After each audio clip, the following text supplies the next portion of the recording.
Hello and welcome to semi circles NEET physics course.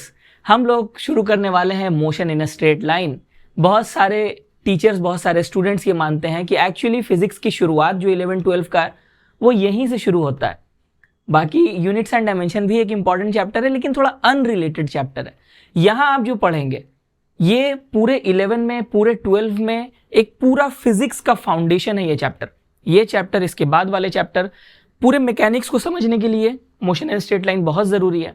और in turns ये पूरे physics को 11 और 12 के ये एक फाउंडेशनल चैप्टर है। एक बार जब आप समझ जाएंगे मोशन इन स्ट्रेट लाइन को, इसके कॉन्सेप्ट्स क्लियर हो जाएंगे, आप देखेंगे बहुत सारे टॉपिक्स आपके लिए बहुत आसान हो गए।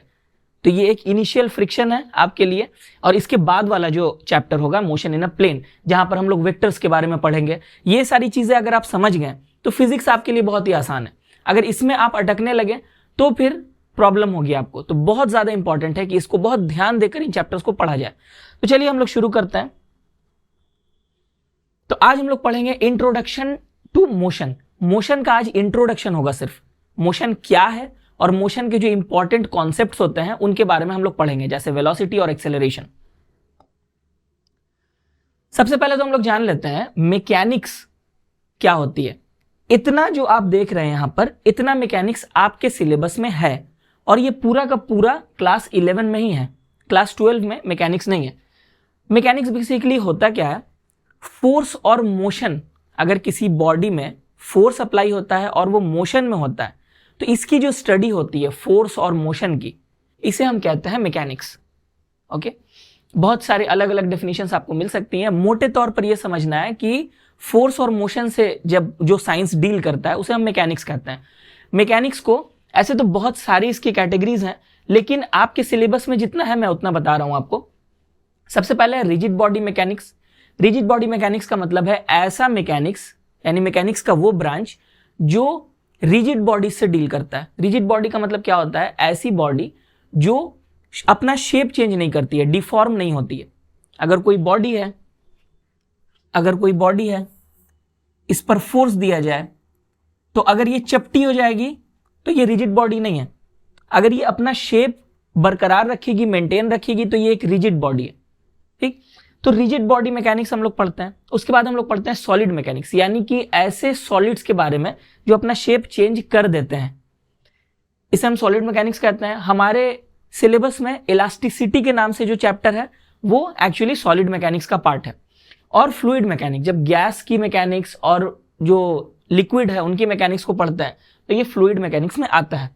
अब रिजिड बॉडी मैकेनिक्स में दो कैटेगरीज होती हैं, इनके दो क्लासिफिकेशन है। एक तो स्टैटिक्स है। स्टैटिक्स का मतलब क्या होता है, ऐसी स्टडी मैकेनिक्स की जहां पर कोई मोशन ना हो रहा हो। फोर्स का एप्लीकेशन है लेकिन मोशन नहीं है। अगर मोशन नहीं होगा तो वो स्टैटिक्स में आएगा। जैसे कि आपके सिलेबस में सेंटर ऑफ मास वगैरह निकालना है, इक्विलिब्रियम का जो कॉन्सेप्ट है वो स्टैटिक्स का कॉन्सेप्ट है। और अगर मोशन हो रहा है किसी रिजिड बॉडी में तो ये होगा डायनामिक्स। लेकिन इसमें भी दो पार्ट्स होते हैं। एक को हम कहते हैं काइनेमैटिक्स। काइनेमैटिक्स का मतलब क्या है, जहां पर फोर्स का हम कोई जिक्र नहीं करते हैं, फोर्स नहीं है। फोर्स एक्चुअली कहीं ना कहीं तो अप्लाई हो रहा है, लेकिन हमारी कैलकुलेशंस में फोर्स नहीं आता है, सिर्फ वेलोसिटी एंड एक्सेलरेशन की कैलकुलेशन होती है, उसे हम कहते हैं काइनेमैटिक्स। और अगर फोर्स की भी कैलकुलेशन होगी तो वो होगा काइनेटिक्स। जैसे अभी हम लोग पढ़ेंगे motion in a straight line, motion in a plane, ये सारे काइनेमैटिक्स के चैप्टर हैं। और काइनेटिक्स में क्या क्या आएगा, जैसे Newton's laws of motion, work energy power, ये सारी चीजें आएंगी काइनेटिक्स में। अब बहुत जगह आपको ये भी देखने को मिल सकता है कि काइनेमैटिक्स और डायनामिक्स, ये दो सब्जेक्ट मेंशन रहते हैं कि ये काइनेमैटिक्स है, ये डायनामिक्स है। क्यों ऐसा रहता है, जहां पर भी फोर्स मेंशन नहीं रहता है वो काइनेमैटिक्स, और जहां फोर्स मेंशन रहता है उसको डायनामिक्स। ऐसा भी बहुत जगह लिखा रहता है। बहुत जगह काइनेटिक्स को ही डायनामिक्स लिखा रहता है। बहुत सारे अपने अपने तरीके हैं। मैं जो आपको बता रहा हूं ये सबसे एग्जॉस्टिव तरीका है क्लासिफिकेशन का, ज्यादा इंपॉर्टेंट नहीं है, बस एक जानकर रखिए कि क्या क्या आपके सिलेबस में है। ओके, तो हम सबसे पहले रेस्ट और मोशन को समझेंगे। रेस्ट क्या है, मोशन क्या है, ये आपको पता है। अगर कोई चीज मूव नहीं करती है, एक जगह पर है, तो वो रेस्ट में है। अगर कोई चीज मूव कर रही है तो ये मोशन में है। सिंपल है। चलिए, लेकिन रेस्ट और मोशन फ्रेम ऑफ रेफरेंस पर डिपेंड करता है।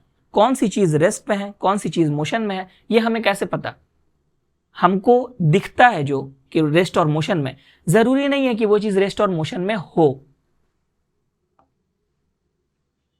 एक्चुअली रेस्ट और मोशन पूरी तरह से हमारे परसेप्शन पर डिपेंड करता है, हमें क्या लग रहा है, क्या दिख रहा है। देखिए यहां पर अगर हम लोग खड़े हैं यहां पर इस जगह पर, तो हमें क्या दिखेगा कि ये पूरी धरती जो है रेस्ट में है और ये ट्रेन मोशन में है। ठीक, अब अगर हम उस ट्रेन में बैठ जाएं तो हमें क्या फील होगा कि पूरी धरती मूव कर रही है, पूरी जमीन, सब कुछ जो कुछ है वो सब कुछ मोशन में है। तो रेस्ट और मोशन एक रिलेटिव टर्म है, रिलेटिव चीज है, एक रिलेटिव कॉन्सेप्ट है। हर ऑब्जर्वर, ऑब्जर्वर का मतलब जो देख रहा है, जिसके नजरिए से कोई चीज रेस्ट या मोशन में है, वो ऑब्जर्वर पर डिपेंड करता है कि कौन सी चीज रेस्ट में है, कौन सी मोशन में है। आप कहेंगे नहीं नहीं सर, एक होता होगा फिक्स्ड रेस्ट, जैसे कि ये तो सही में सभी जानते हैं सर, ये मत कहिए, हम लोग सभी को पता है कि ये असली रेस्ट है और ये ट्रेन मोशन में है और ये नकली वाला है। तो ऐसा कुछ भी नहीं है, हमारी धरती भी रेस्ट में नहीं है, लेकिन हमें ऐसा लगता है कि सब कुछ रेस्ट में है। एक्चुअली रेस्ट में कुछ भी नहीं है।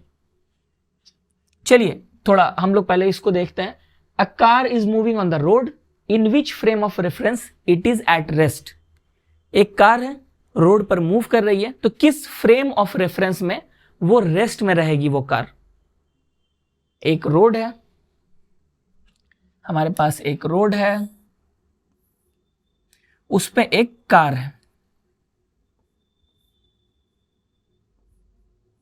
वाह बड़ा सुंदर कार है ये कार है, ये इधर जा रही है।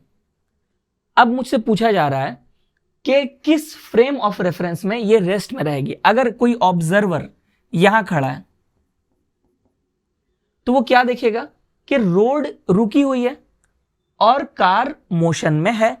ठीक, तो यहां पर कार मोशन में है, लेकिन कब ऑब्जर्वर कहां रहेगा तो उसे लगेगा कि कार रेस्ट में है। जो सवाल है तब लगेगा जब ऑब्जर्वर कार के ऊपर या कार के अंदर हो, कार के साथ मूव कर रहा हो, तो उसे लगेगा। फॉर एग्जाम्पल जो ड्राइवर इसके अंदर बैठा हुआ है, स्टीयरिंग व्हील है, एनीवेज ये जो ड्राइवर है इसे क्या लगेगा, जब आप गाड़ी चलाते हैं या गाड़ी में बैठते हैं, आपको लगता है गाड़ी मोशन में है? नहीं ना, आपको ऐसा फील होता है, इंजन की आवाज है, वाइब्रेशन है, जिसकी वजह से आपको लगता है कि नहीं कुछ तो चलती हुई चीज में मैं बैठा हूं। लेकिन अगर कोई ऐसी कार हो जिसमें बिल्कुल भी कोई मोशन, कोई वाइब्रेशन ना हो, आपको फील ना हो, ना कोई आवाज ना कोई वाइब्रेशन, तो आपको बिल्कुल नहीं लगेगा कि आप मूव कर रहे हैं। ओके, तो आपको लगता है कि ये रेस्ट में है, कुछ भी मूव नहीं कर रहा है, क्योंकि आप भी उसके साथ मूव कर रहे हैं। तो इसका आंसर होगा कि किस फ्रेम ऑफ रेफरेंस में रेस्ट में है। ऐसा कब लगेगा किस फ्रेम ऑफ रेफरेंस में? इसका आंसर होगा कार का जो फ्रेम ऑफ रेफरेंस है, यानी कार के अंदर अगर ऑब्जर्वर है, ऑब्जर्वर का जो फ्रेम ऑफ रेफरेंस है वो अगर कार के साथ मूव कर रहा है तो उसे लगेगा कि कार रेस्ट में है। ठीक है, कोई भी चीज एब्सोल्यूट रेस्ट में नहीं है, एब्सोल्यूट रेस्ट में कुछ भी नहीं है। हमारी धरती ऐसे घूम रही है, अब जब धरती घूम रही है तो उसके साथ ये तो रोटेशन है, फिर रेवोल्यूशन भी करती है, सूरज के इर्द गिर्द रेवोल्यूशन करती है, मगर सूरज भी एक स्ट्रेट लाइन में, नॉट स्ट्रेट लाइन, एक कर्व में ये मूव कर रहा है, और सारे प्लैनेट्स उसके चारों तरफ चक्कर जब लगाते हैं तो कुछ इस तरह का स्पाइरल मोशन करते हैं। तो ये एक्चुअल जो मोशन है वो इस तरह का होता है, जैसे हमें देखने में लगता है ऐसा, अर्थ पर हम ऑब्जर्वर हैं तो सन मूव कर रहा है, क्योंकि पूरा सोलर सिस्टम मूव कर रहा है ना, तो हमें समझ में नहीं आता है कि सन मूव कर रहा है, लेकिन एक्चुअली ये मूव कर रहा है। और सन हमारा कहाँ है? मिल्की वे गैलेक्सी में हम हैं। मिल्की वे गैलेक्सी के एक आर्म में सन है, एक उसका स्टार है, ये है milky way Galaxy. Not necessarily ये मिल्की वे की वीडियो है, कोई और भी गैलेक्सी हो सकती है, लेकिन मिल्की वे भी इसी तरह का होता है। और ये जब मूव कर रहा है, ये पूरा रोटेट कर रहा है, देखिए दैट्स वाई ये सन जो है, मान लीजिए यहां पर है, तो ये इसके साथ में ऐसे ऐसे करके मूव कर रहा है। ओके, और ये गैलेक्सी भी अपनी एक जगह पर रुकी हुई नहीं है, बल्कि जितनी गैलेक्सीज हैं यूनिवर्स में वो सारी एक दूसरे से दूर जा रही हैं। यूनिवर्स एक्सपैंड कर रहा है और सारी एक दूसरे से दूर जा रही हैं। तो अब क्या बचा? कुछ भी नहीं बचा ना। ये सारी चीजें एक दूसरे से दूर जा रही हैं, मूव कर रही हैं, और सब कुछ मूव कर रहा है। एक्चुअली हर चीज मोशन में है। तो जो रेस्ट आप देखते हैं अपने इर्द गिर्द, कि आप वीडियो ये देख रहे हैं अपने मोबाइल पर या लैपटॉप पर बैठ करके, ये जो रेस्ट की हालत आप महसूस कर रहे हैं अपने घर पे, ये एक्चुअली एक रिलेटिव ऑब्जर्वेशन है। एब्सोल्यूट रेस्ट में आप नहीं है, बल्कि आप तो बहुत तेजी से अर्थ के रोटेशन के साथ आप भी रोटेट कर रहे हैं। आपको समझ में नहीं आ रहा है, वो एक और बात है।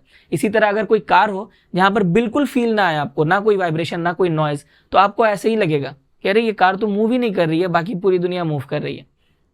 लेकिन अभी ऐसी टेक्नोलॉजी में टाइम है। चलिए अब हम लोग कुछ बात करते हैं डायमेंशंस ऑफ मोशन के बारे में। डायमेंशंस क्या होता है? डायमेंशंस का मतलब है, हमने एक यूनिट्स एंड डायमेंशन में डायमेंशन पढ़ा, राइट, जहां पर वो MLT, लेकिन यहां पर डायमेंशन दूसरी चीज है। यहां पर है कि स्पेस में अगर कोई चीज मूव करती है, यानी ये खाली जगह में अगर कोई चीज मूव करती है, तो वो उसके 3 डायमेंशंस होते हैं। हमारे जो विजिबल स्पेस है उसमें 3 डायमेंशंस होते हैं, यानी 3 तरह से मूव हो सकती है। जो भी मोशन है वो इन 3 डायरेक्शन के मोशन का कॉम्बिनेशन होता है। चलिए मैं बताता हूं कैसे। मान लीजिए कोई चीज 1 डायमेंशनल है, इसका मतलब क्या हुआ? 1D मोशन का मतलब क्या होता है? 1D का मतलब होता है कि कोई सिर्फ एक डायरेक्शन में मूव कर रही है। अब ये पीछे भी जा सकती है, आगे भी, यानी इस डायरेक्शन में भी जा सकती है, ऑपोजिट भी और इधर भी, लेकिन एक इस डायरेक्शन में ही मूव करेगी। अब यहां करे या यहां पर करे या यहां पर करे, लेकिन जो डायरेक्शन ऑफ मोशन है वो ऐसे ही रहेगा। वो कभी ऐसे नहीं हो सकता है, कभी ऐसे नहीं हो सकता है, ऐसे ही होगा। इसको कहेंगे 1D। किसी एक डायरेक्शन में मूव करे, या तो लेफ्ट टू राइट या तो अप डाउन, कोई एक डायरेक्शन में ही मूव करे। जैसे ये कार है, ये कार चल रही है 1D मोशन में, यानी ना ये इधर उधर जा रही है, कुछ नहीं ना, एक डायरेक्शन में जा रही है। ये अगर रिवर्स भी करेगी तो इसी डायरेक्शन में, ऑपोजिट डायरेक्शन में जाएगी, ठीक इस डायरेक्शन के नेगेटिव में। तो ये 1D मोशन है। 2D मोशन किसे कहते हैं? जहां पर कोई चीज 2 परपेंडिकुलर डायरेक्शंस में मूव कर सके। जैसे ये एक डायरेक्शन है और दूसरा ये डायरेक्शन है, ये दोनों आपस में क्या है? परपेंडिकुलर है, यानी 90 डिग्रीज पर है। तो ये दोनों में देखिए मूव कर रहा है। तो ये जो एक कॉम्प्लेक्स मोशन है, यू शेप का एक मोशन कर रहा है, ये यू शेप मोशन क्या है? ये जो मोशन है लेफ्ट राइट और ये अप डाउन, इन दोनों के कॉम्बिनेशन से बनता है। इसे 2D मोशन कहते हैं। देखिए जहां से ये जो कार है इसमें 2D मोशन हो रहा है ना, कभी ये लेफ्ट राइट जा रही है, आगे तो बढ़ ही रही है, लेकिन ऐसे ऐसे भी कर रही है। तो 2 डायमेंशंस में, एक तो ये कार की डायरेक्शन है इस तरफ, कार की डायरेक्शन है ऐसे, और ये ऐसे भी मूव कर रही है, ऐसे ऐसे जिगजैग पाथ में, ठीक है। तो ये हो गया 2D मोशन, क्योंकि 2 परपेंडिकुलर डायरेक्शंस में इसकी मोशन हो रही है। और तीसरा होता है 3D मोशन। अब 3D का मतलब हुआ ये यू शेप ऐसे सिर्फ स्क्रीन पे ना करे, बल्कि ये स्क्रीन से ऐसे बाहर निकल के करे। मैंने इसको देखिए, इसका साइज बड़ा हो जा रहा है। तो अब 3D को आप, ये स्क्रीन तो 2D है ना, इसमें सिर्फ 2 डायमेंशंस है, तो यहां पे 3D को दिखाना थोड़ा मुश्किल होता है, इसीलिए मैंने इसका साइज बड़ा करके दिखाया है। इसका मतलब है ये ऐसे मूव कर रहा है। इसका मतलब क्या है? ऐसे मूव भी हो गया, left to right, up to down भी मोशन हो गया, और ये फॉरवर्ड टू बैकवर्ड मोशन भी हो गया। यानी 3 परपेंडिकुलर डायरेक्शंस हैं, 1, 2 और ये 3, ठीक। तो ये हो गया 3D मोशन। जैसे कि ये कार, ये 3D मोशन में, ये ऊपर आगे भी जा रही है, ऐसे दाएं बाएं भी हो रही है, और उड़ भी रही है भाई साहब। तो ये 3D मोशन है। तो कार कभी भी चलाएं तो ये 1D मोशन में चलाएं, 3D में कभी नहीं चलाना है। चलिए अब आते हैं कॉन्सेप्ट पे, जो है पॉइंट ऑब्जेक्ट। अब होता क्या है, रिजिड बॉडी मैकेनिक्स हम लोग पढ़ रहे हैं, जैसा मैंने बताया, यानी यहां पर शेप चेंज नहीं होता है ऑब्जेक्ट का। अगर ऑब्जेक्ट का शेप चेंज ना हो तो इसका मतलब क्या है? इसका मतलब है कि हम लोग इतने बड़े ऑब्जेक्ट को एक पॉइंट मान सकते हैं। क्यों मानेंगे, ऐसा क्यों करेंगे? क्योंकि कैलकुलेशंस में आसानी होती है। जब हम प्रॉब्लम सॉल्व करते हैं तो अगर या तो ये पॉइंट मूव करे या तो ये पूरा ब्लॉक मूव करे, इस पॉइंट की या इस ऑब्जेक्ट में जितने पॉइंट्स हैं सबकी वेलोसिटी, सबकी एक्सेलरेशन, सबका मोशन तो एक जैसा ही होगा, क्योंकि ये एक रिजिड बॉडी है। ठीक, तो इसीलिए हम इसे एक पॉइंट ऑब्जेक्ट मान सकते हैं। इसीलिए किसी भी ऑब्जेक्ट को इस तरह से अज्यूम करते हैं एक पॉइंट। ये अक्सर हम लोग करेंगे, प्रॉब्लम्स जब सॉल्व करेंगे तो ऐसा होता है कि हम लोग किसी कार को रिप्रेजेंट कर रहे हैं तो कार नहीं बना के हम एक डॉट बनाते हैं, ठीक है, या कुछ भी एक ऑब्जेक्ट बनाते हैं जिसे समझ में आए कि ये एक पॉइंट ऑब्जेक्ट है, कि रिजिड बॉडी है, इसीलिए इसे हम एक छोटे से पॉइंट से रिप्रेजेंट कर सकते हैं। लेकिन ये कहाँ नहीं करेंगे, हम लोग नहीं करेंगे जहां पर बॉडी की शेप चेंज होती है। जहां शेप चेंज होती है वहां पे सारे जो बॉडी के पॉइंट्स हैं और जो पार्टिकल्स हैं वो एक जैसा मोशन नहीं करते हैं। फॉर एग्जाम्पल, अगर हमारे पास कोई ऐसा रॉड है, एक तरफ ये फिक्स्ड है, ये ऐसा एक लाइन के बाद ऐसे ऐसे डैश दिए जाते हैं, इसका मतलब है कि ये फिक्स्ड पार्ट है, ये यहां पर फिक्स्ड है। ये अगर हम इसे खींचेंगे एक फोर्स लगाकर तो ये खींच जाएगा, थोड़ा लंबा हो जाएगा। मान लीजिए ये रबर का है तो इसे खींचेंगे, ये थोड़ा सा खींच जाएगा। खींचने से क्या होगा, ये जो पॉइंट्स हैं यहां पर ये ज्यादा नहीं खींचेंगे, ये अपनी जगह पर ही रहेंगे, लेकिन यहां पर जो पॉइंट्स हैं इस एंड में ये तो खींच जाएंगे। तो क्या हो रहा है, हर पॉइंट का इस बॉडी में मोशन डिफरेंट हो रहा है, क्योंकि ये बॉडी रिजिड नहीं है, ये डिफॉर्मेबल बॉडी, इसका शेप चेंज हो रहा है। तो ऐसी बॉडीज में हम लोग पॉइंट ऑब्जेक्ट के तौर पर इसको नहीं लिख सकते हैं। जैसे इलास्टिसिटी का चैप्टर है, वहां पर पॉइंट ऑब्जेक्ट हम लोग नहीं यूज कर सकते हैं। अच्छा, उसके बाद body has complex motion like rotation, shaking, tilting. अगर किसी में रोटेशन हो रहा है किसी बॉडी में तो उसको हम लोग पॉइंट ऑब्जेक्ट से नहीं दिखा सकते हैं। आप सोचिए ना, अगर ये बॉडी रोटेट करे, ये पॉइंट, तो हमें क्या समझ में आएगा ये रोटेट किया? नहीं ना, इसका कोई इफेक्ट नहीं होगा इस पर। तो इसीलिए रोटेशन के टाइम में नहीं किया जाता है, आंसर सही नहीं आएगा, हमारी कैलकुलेशंस में गलतियां हो जाएंगी।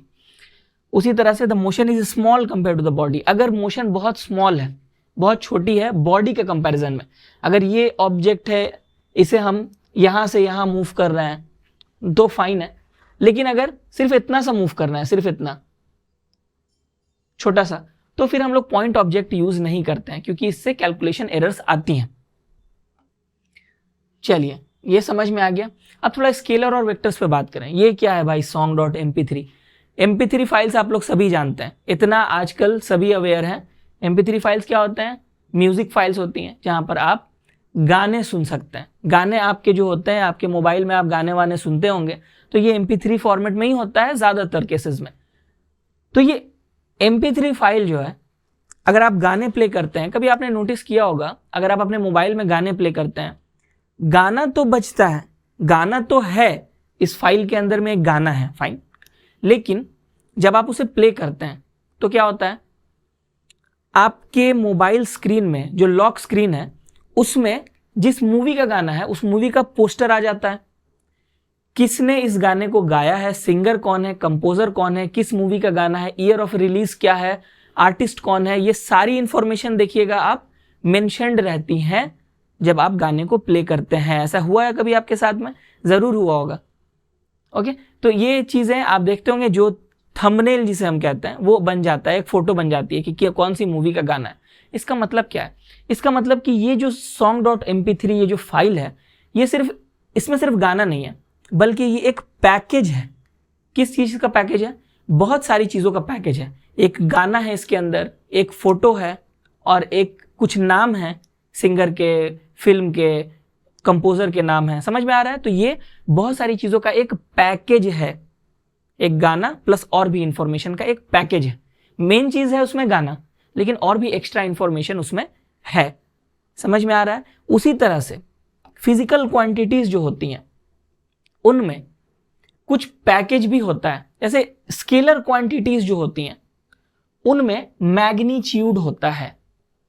यानी हम कहेंगे कोई फिजिकल क्वांटिटी है, जैसे लेंथ है या टाइम है या करंट है या स्पीड है, तो अगर हम कहेंगे कि करंट, कितना करंट है, तो हम बताएंगे इतना करंट है। कितना? 5 एम्पियर मान लीजिए, तो 5 एम्पियर ये क्या है? मैग्नीट्यूड। लेकिन वेक्टर क्वांटिटी उसे कहते हैं जहां पर जब हम कहते हैं कि वेक्टर क्वांटिटी की वैल्यू क्या है, तो वो वैल्यू एक्चुअली पैकेज होता है इस गाने के पैकेज की तरह। क्या क्या रहता है इस पैकेज में, एक मैग्नीट्यूड और एक डायरेक्शन, ये दोनों इंफॉर्मेशन एक साथ होती है एक पैकेज के अंदर, तो उसे हम कहते हैं वेक्टर। ठीक है, एक मैग्नीट्यूड होगा और डायरेक्शन होगा। डायरेक्शन क्या होता है, मैग्नीट्यूड तो सर समझ में आ रहा है, मैग्नीट्यूड का मतलब होता है वैल्यू, यानी किसी चीज की वैल्यू, मान लीजिए टाइम है तो 5 सेकंड, 10 सेकंड, 15 सेकंड, 20 सेकंड, तो ये 5, 10, 15, 20 ये मैग्नीट्यूड है, फाइन। डायरेक्शन क्या होती है, डायरेक्शन का मतलब होता है कि जो भी फिजिकल क्वांटिटी है वो किसी एक पार्टिकुलर डायरेक्शन में ही एक्ट कर रही है, ओके, और वो डायरेक्शन कौन सी है वो भी मेंशन्ड रहेगा। जैसे कि हर फिजिकल क्वांटिटी में डायरेक्शन नहीं होता है, कुछ फिजिकल क्वांटिटीज में होता है, जिनके अंदर होता है उन्हें हम वेक्टर क्वांटिटी कहते हैं, जिनके अंदर डायरेक्शन नहीं होता है उसे हम स्केलर क्वांटिटी कहते हैं। वेक्टर क्वांटिटीज में जैसे फोर्स है, वेलोसिटी है, एक्सेलरेशन है। अब वेलोसिटी अगर मैं कहूं कि 5 मीटर पर सेकंड की वेलोसिटी से कोई गाड़ी चल रही है, तो मुझे यह भी बताना पड़ेगा कि किस डायरेक्शन में चल रही है। अगर मैं डायरेक्शन नहीं बताऊंगा तो ये पूरा फुल पैकेज नहीं हुआ मैग्नीट्यूड और डायरेक्शन का। फोर्स अगर हम लगाते हैं, किसी चीज में फोर्स अप्लाई करते हैं, तो मुझे बताना पड़ेगा कि ये फोर्स किस डायरेक्शन में है। बिना डायरेक्शन बताए ये इनकम्प्लीट इंफॉर्मेशन होगी। तो वेक्टर क्वांटिटीज ऐसी होती हैं जिनमें मैग्नीट्यूड के साथ साथ एक डायरेक्शन भी बताना पड़ता है। अब ये डायरेक्शन हो, कभी कभी हम लोग डायग्राम से बता देते हैं, जरूरी नहीं है कि उसको पेपर पर लिखा जाए। डायग्राम में हमने शो कर दिया एक एरो से कि ये फोर्स की डायरेक्शन है, दैट इज ऑल्सो फाइन, लेकिन किसी भी तरीके से हमें डायरेक्शन का भी पता लग रहा है और मैग्नीट्यूड का भी पता लग रहा है, तब जाकर वो वेक्टर क्वांटिटी बनेगी। ठीक है, इसके बारे में, वेक्टर्स के बारे में हम लोग अगले चैप्टर में डिटेल में बात करेंगे। आधा चैप्टर हमारा वेक्टर्स ही है, तो आगे बात करते हैं। अभी हम लोग को इतना समझना जरूरी था क्योंकि हम लोग अभी पढ़ेंगे डिस्प्लेसमेंट का कॉन्सेप्ट, वेलोसिटी, एक्सेलरेशन का कॉन्सेप्ट, वहां पे ये सारी चीजें वेक्टर हैं। तो अगर नहीं पता रहेगा तो हमें कंफ्यूजन होगा कि सर ये क्या है। चलिए अब शुरू करते हैं डिस्टेंस और डिस्प्लेसमेंट से। डिस्टेंस क्या होती है, डिस्टेंस का मतलब होता है कोई बॉडी अगर ट्रैवल कर रही है तो जो एक्चुअल पाथ उसने ट्रैवल किया, जितनी दूरी को ट्रैवल किया, उसे डिस्टेंस कहते हैं। और डिस्प्लेसमेंट क्या है, डिस्प्लेसमेंट का मतलब होता है अपनी जगह से हट जाना। तो कोई चीज पहले कहां थी और पूरी दुनिया घूम करके वो लास्ट में कहां आई, तो वो अपनी इनिशियल पोजीशन से कितना हटी, इस चीज को हम कहते हैं डिस्प्लेसमेंट। चलिए एग्जांपल से समझते हैं।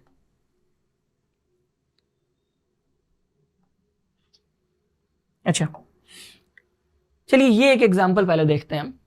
यहां पर हमारे पास एक कार है, ये कार पॉइंट ए से जाती है पहले पॉइंट बी पर, 4 मीटर की डिस्टेंस ट्रैवल करती है। उसके बाद पॉइंट बी से आती है पॉइंट सी पर, यहां पर वो 5 मीटर की डिस्टेंस ट्रैवल करती है। तो पूछा जा रहा है डिस्टेंस ऑफ द कार क्या है।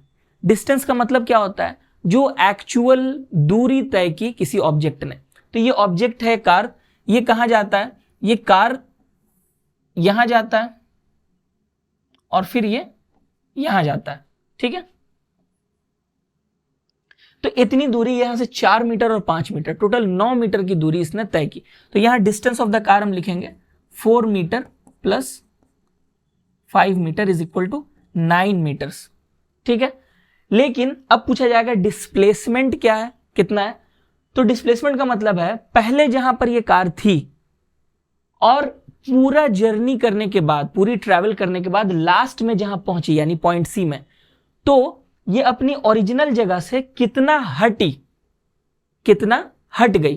तो हम सिंपली क्या करेंगे, दोनों पॉइंट्स को एक स्ट्रेट लाइन से कनेक्ट करेंगे। ऑलवेज अ स्ट्रेट लाइन, जो शॉर्टेस्ट लाइन होती है दो पॉइंट के बीच की, वो एक स्ट्रेट लाइन होती है, इतना आपको पता है। तो हम एक स्ट्रेट लाइन से कनेक्ट करेंगे। इस स्ट्रेट लाइन की जो लेंथ होगी उसे ही हम कहते हैं डिस्प्लेसमेंट, यानी कि ये कार अपनी इनिशियल पोजीशन से कितना हटी फाइनल पोजीशन तक में। तो ये 7 मीटर है ये डिस्टेंस AC, तो इसीलिए डिस्प्लेसमेंट होगी 7 मीटर। ठीक है, अब यहां आते हैं, ये क्वेश्चन हमारे पास है।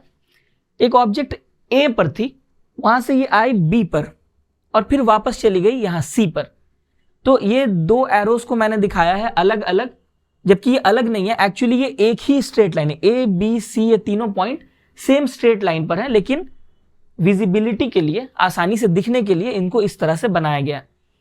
ठीक है, तो ये लाइन और ये लाइन, ये दोनों स्ट्रेट लाइन, दो एरोज हैं, वो एक ही स्ट्रेट लाइन पर लाई करते हैं। यानी कि कोई ऑब्जेक्ट ए से बी पर गया और फिर वापस उसी लाइन पर वापस पीछे आकर के सी तक आके रुका, तो ए से शुरू करके सी तक आया, तो डिस्टेंस कितना ट्रैवल किया। डिस्टेंस का मतलब है टोटल जर्नी उसने कितनी की, टोटल जो दूरी तय की।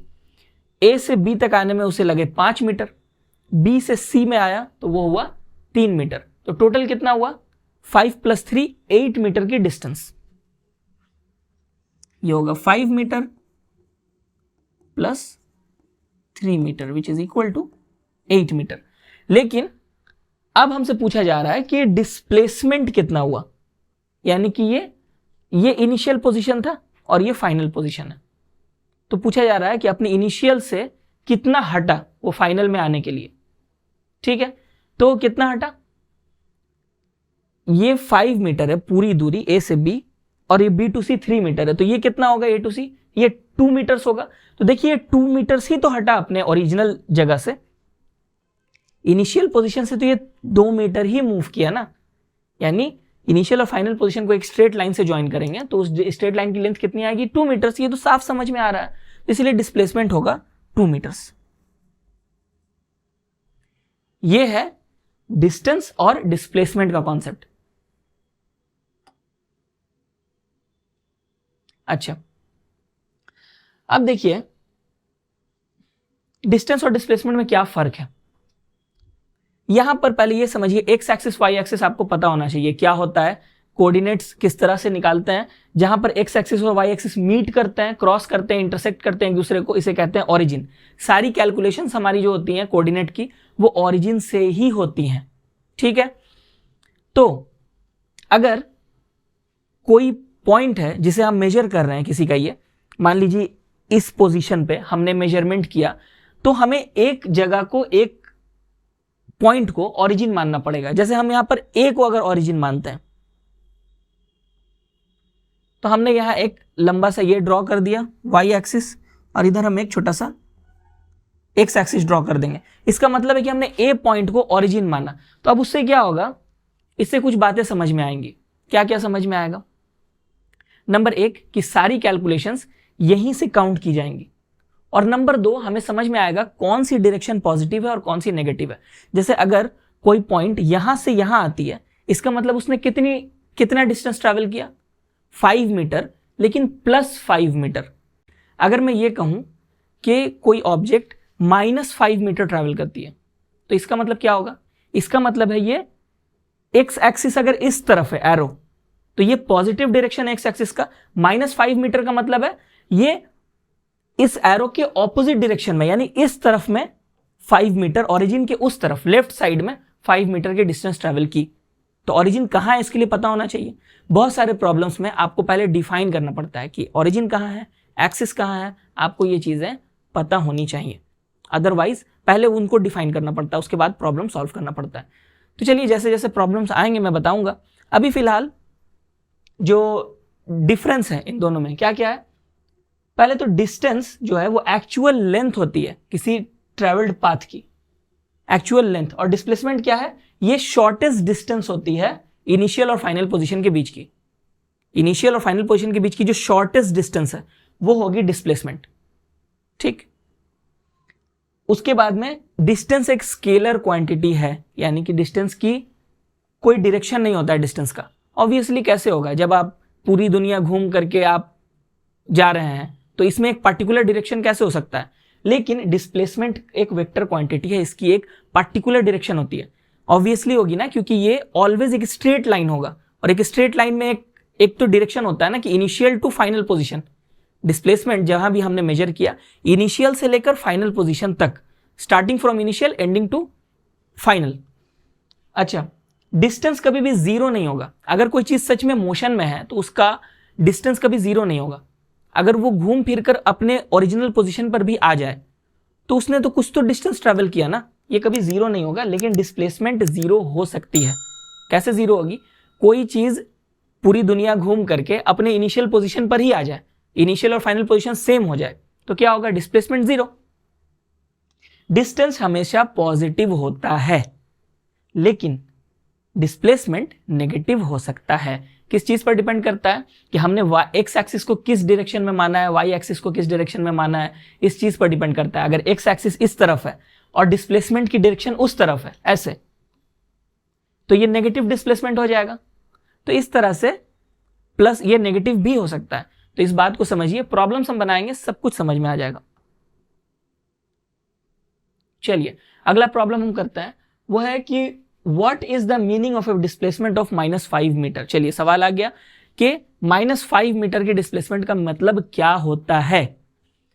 और सवाल है, is any change in position on the left side of the origin has negative displacement.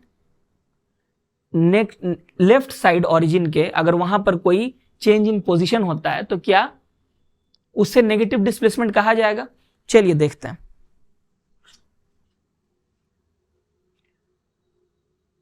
पहले तो -5 का क्या मतलब हुआ? मतलब ये हुआ, हमारे पास अगर एक ओरिजिन है ऐसा,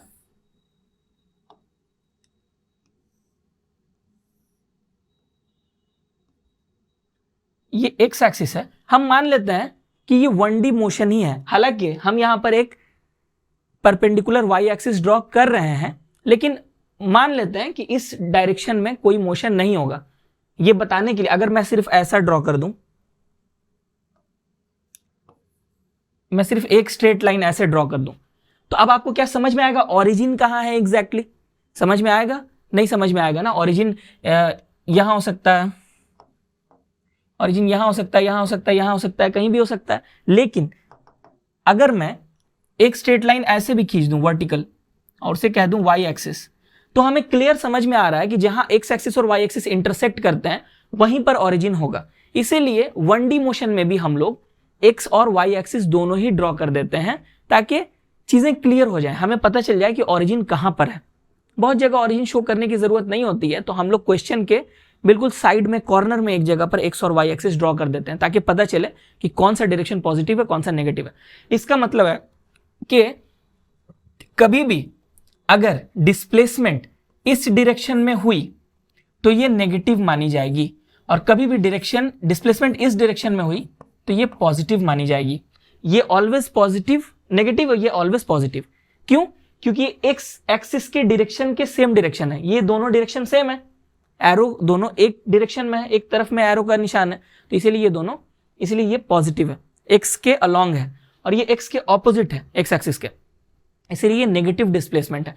तो -5 मीटर डिस्प्लेसमेंट का मतलब है कि किसी ऑब्जेक्ट ने ट्रैवल किया एक displacement of 5 metre opposite to the direction of X axis.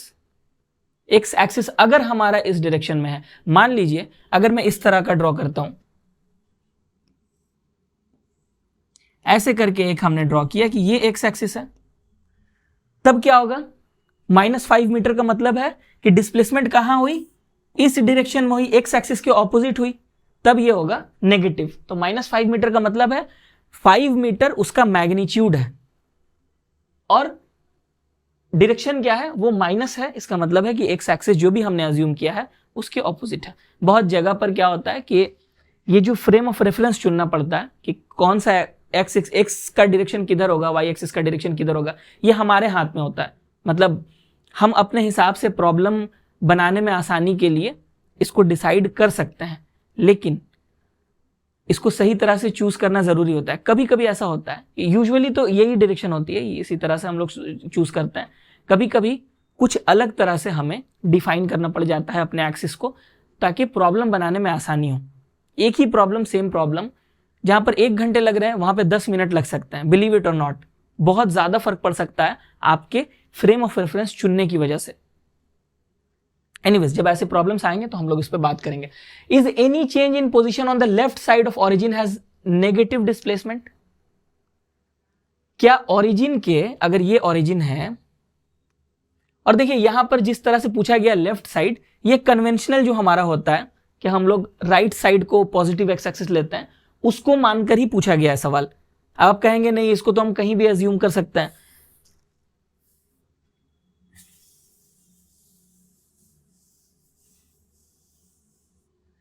यहां पर इसको लेफ्ट साइड में पूछा गया कि left side of the origin में कोई भी मोशन चेंज इन पोजीशन होगा तो क्या उसको नेगेटिव डिस्प्लेसमेंट माना जा सकता है? जी हां, माना जा सकता है।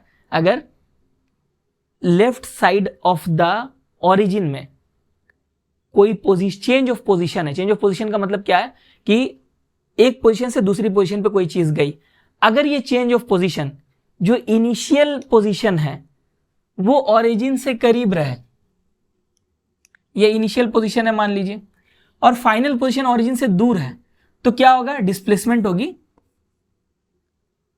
Initial to final, negative, X axis के ऑपोजिट हुई। लेकिन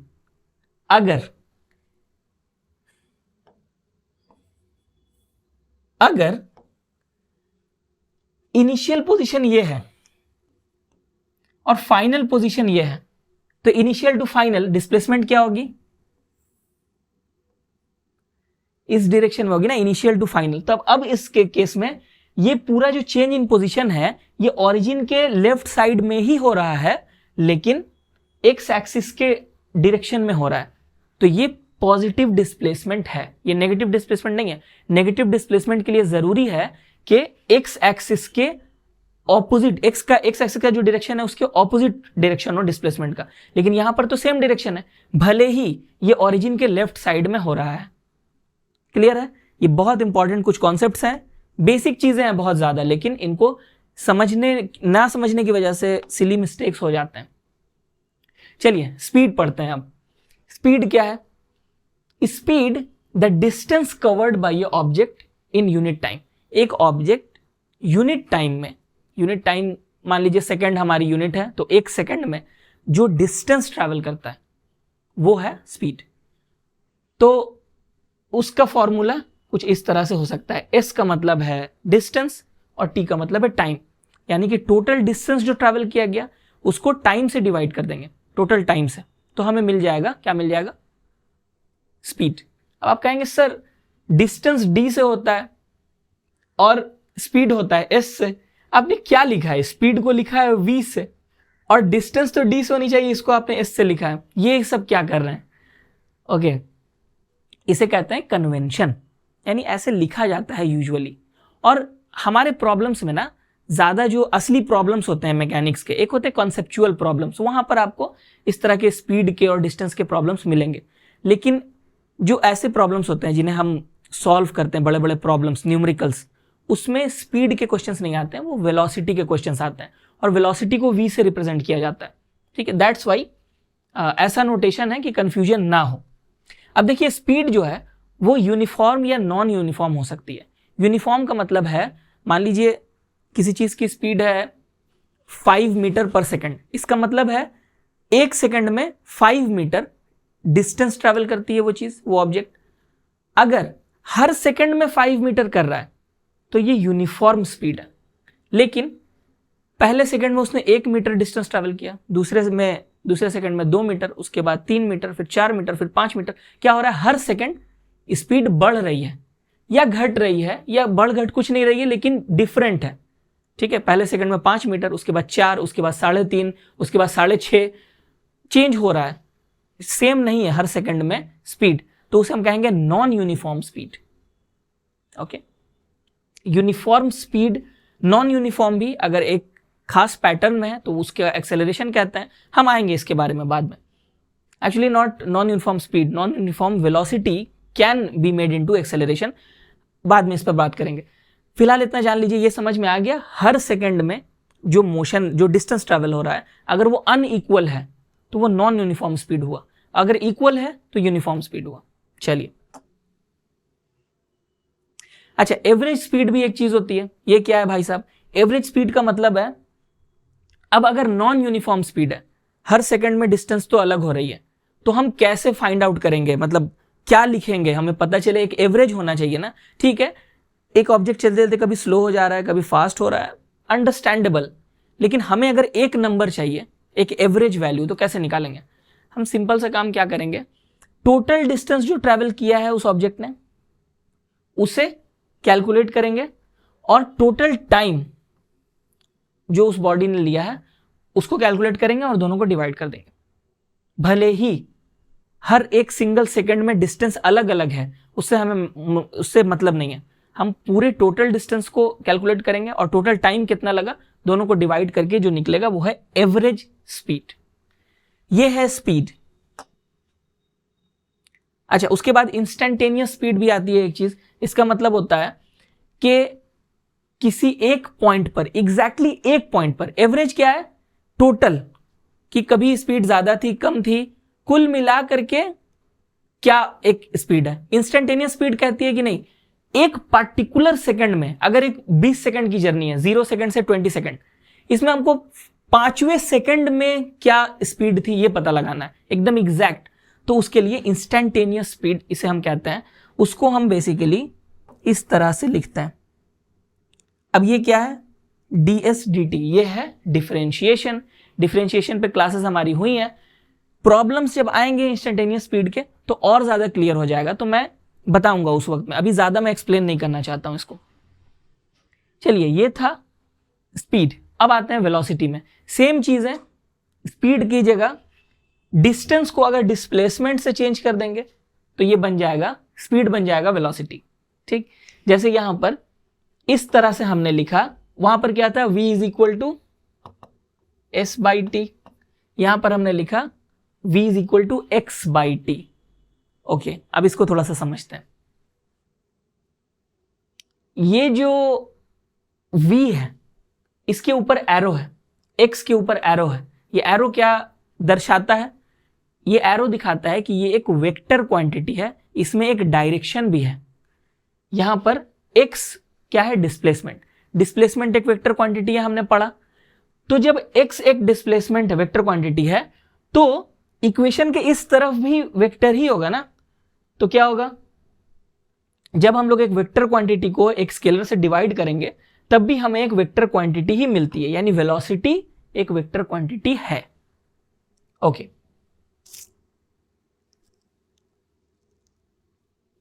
चलिए अब आगे बढ़ते हैं। Uniform velocity. यूनिफॉर्म वेलोसिटी क्या होती है, अगर हर सेकंड में वेलोसिटी सेम है तो that is uniform velocity.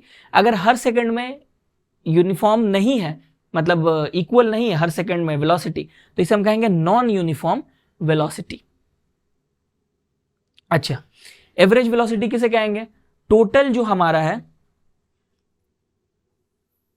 Total जो डिस्टेंस ट्रैवल हुआ और टोटल टाइम जितना लगा, total displacement divided by total time, that is your average velocity. अच्छा, यहां पर x क्यों है, s तो समझ में आ रहा है, डिस्टेंस। x का मतलब क्या है, एक्चुअली x क्या है मैं बता दूं, ये है पोजीशन। ओके, बेसिकली डिस्प्लेसमेंट क्या है, displacement is change in position. Okay, अगर ये ओरिजिन है हमारा, ये x एक्सिस है, y एक्सिस है, तो अगर कोई पॉइंट यहां है और एक यहां से यहां गया, ये इनिशियल है, ये फाइनल है। ठीक है, इनिशियल से फाइनल में अगर कोई पॉइंट, कोई बॉडी, कोई ऑब्जेक्ट मूव करता है तो क्या होगा, यहां पर बेसिकली क्या हुआ, पोजीशन में चेंज आया। अब पोजीशन किस चिड़िया का नाम है, पोजीशन का मतलब है कि ओरिजिन के रिस्पेक्ट में कोई चीज कहां है। ओके, अगर यहां पर है तो इसकी पोजीशन क्या होगी, ये डिस्टेंस, ओरिजिन से कितनी डिस्टेंस है इसे हम पोजीशन कहते हैं। तो ये पोजीशन है इसकी, इस पोजीशन को हम मान लीजिए कहेंगे एक्स आई, और ये जो पोजीशन है फाइनल जो हमारी पोजीशन है, इसकी पोजीशन क्या होगी, ओरिजिन से कितना डिस्टेंस है, ये डिस्टेंस को हम कहेंगे मान लीजिए एक्स एफ। ठीक है, तो जब दोनों को घटाएंगे हमें निकालना है इन दोनों के बीच की डिस्प्लेसमेंट, तो हम क्या करेंगे, दोनों पोजीशंस को घटा देंगे। ओके, तो हमें क्या मिलेगा, हमें मिलेगा delta X is equal to X F minus X I. Clear, साथ में अभी ये स्केलर क्वांटिटी है, लेकिन इसमें एक डायरेक्शन भी आता है, एक एरो दे देंगे कि ये इनिशियल टू फाइनल है, फाइनल टू इनिशियल नहीं है। ये चीज भी इंफॉर्मेशन ऐड कर देंगे तो एक स्केलर, एक वेक्टर का इस पे सिंबल आ जाएगा, एक वेक्टर क्वांटिटी बन जाएगी। तो बेसिकली इसीलिए हम लोग x का वर्ड यूज करते हैं, एक्स लेटर, क्योंकि ये एक्चुअली डिफरेंस ऑफ पोजीशन है, दो पोजीशंस को घटा करके निकलता है डिस्प्लेसमेंट। डिस्टेंस में वो बात नहीं है, डिस्टेंस एक लेंथ है, ओके, लेकिन यहां पर क्या है, ये दो पोजीशंस का, ये भी लेंथ है लेकिन ये दो पोजीशंस का डिफरेंस होती है, इसीलिए इसे डेल्टा एक्स कहा गया। डेल्टा का मतलब मैंने बताया था कि डिफरेंस होता है, तो यहां पर difference of the position of final and initial position, और टाइम क्या है, ये टोटल टाइम जितना लगा t2 minus t1, okay.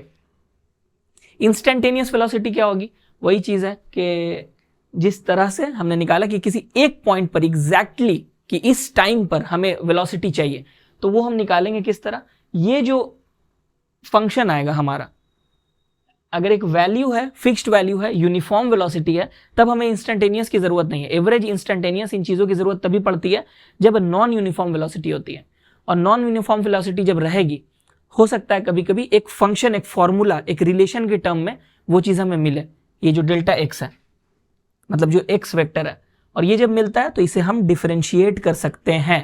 Problems में हम लोग बहुत अच्छे से समझ जाएंगे, अभी ज्यादा दिमाग लगाने की जरूरत नहीं है। चलिए, अब आ गया दिमाग लगाने का टाइम।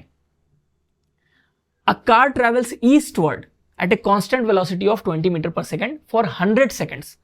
20 मीटर पर सेकेंड की वेलोसिटी से 100 सेकेंड तक एक कार जाती है eastward. If it then reverses its direction and travels westward at a constant velocity of 30 meter per second for 50 seconds. Calculate average velocity and average speed of the car during this motion. Fine. पहले तो eastward westward क्या होता है, मतलब कि east की तरफ और वेस्ट की तरफ। अब ये ईस्ट वेस्ट होता कहाँ है सर, हमें तो नहीं पता, तो ये आपको पता करना पड़ेगा। याद रखिए, कहीं भी बहुत सारे मैप्स में सिर्फ इस तरह से ना एक एरो दे देते हैं, बस ऐसे एरो दिया रहता है, आपको इसी से समझना है कि क्या है, कुछ लिखा नहीं है, बस एक एरो है।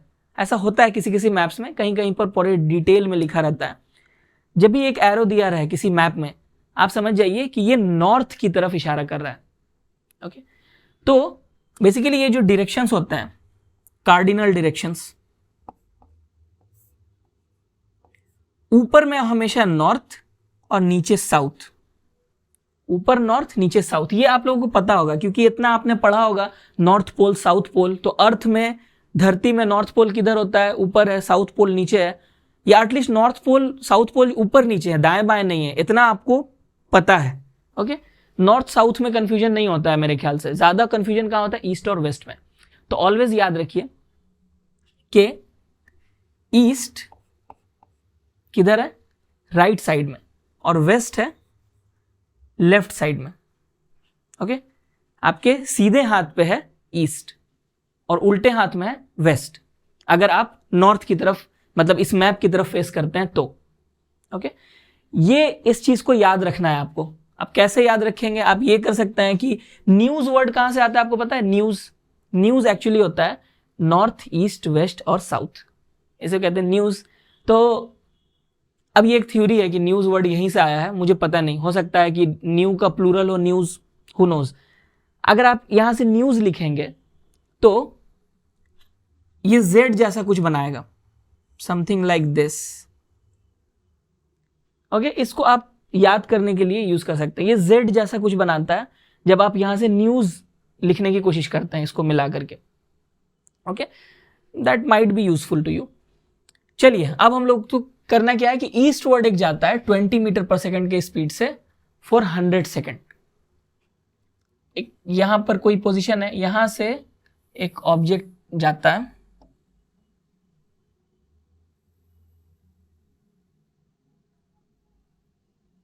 ये डिस्टेंस ट्रेवल किया, 20 मीटर पर सेकेंड वेलोसिटी है, 100 सेकेंड टाइम है, 100 सेकेंड तक 20 मीटर पर सेकेंड के स्पीड से ये गया वेलोसिटी से।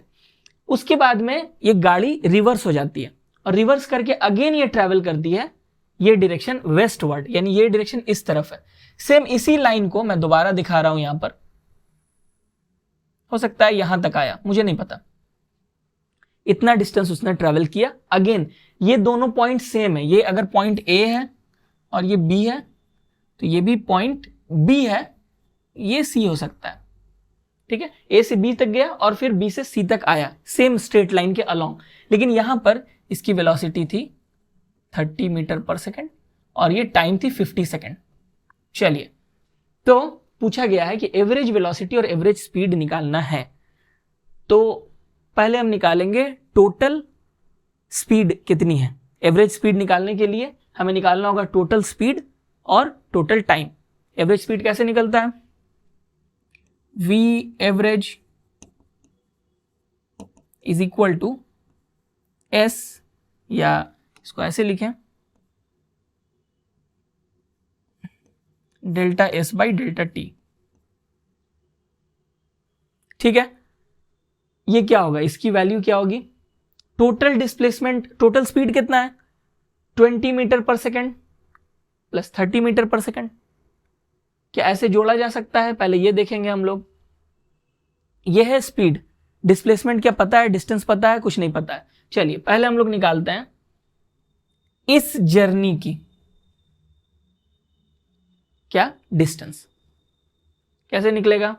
हमें पता है स्पीड, हमें पता है टाइम, अच्छा वेलोसिटी पता है। एक्चुअली क्या है, वेलोसिटी और स्पीड एक ही चीज है, सिर्फ डायरेक्शन अगर हम मेंशन कर देंगे, अगर कोई चीज स्ट्रेट लाइन में जा रही है तो स्पीड और डायरेक्शन, स्पीड और वेलोसिटी सेम होगी ना।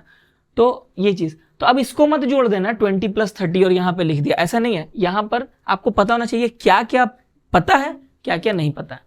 टाइम पता है और स्पीड या वेलोसिटी पता है। चलिए अब हम लोग निकालते हैं, क्या निकालते हैं? अब हम लोग निकालते हैं डिस्टेंस। डिस्टेंस या फिर डिस्प्लेसमेंट आप उसे कह सकते हैं।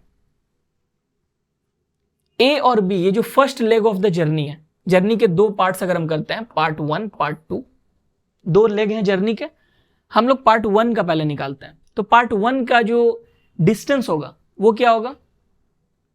x1, सॉरी हाँ ठीक है, इसको x से ही डिनोट करते हैं।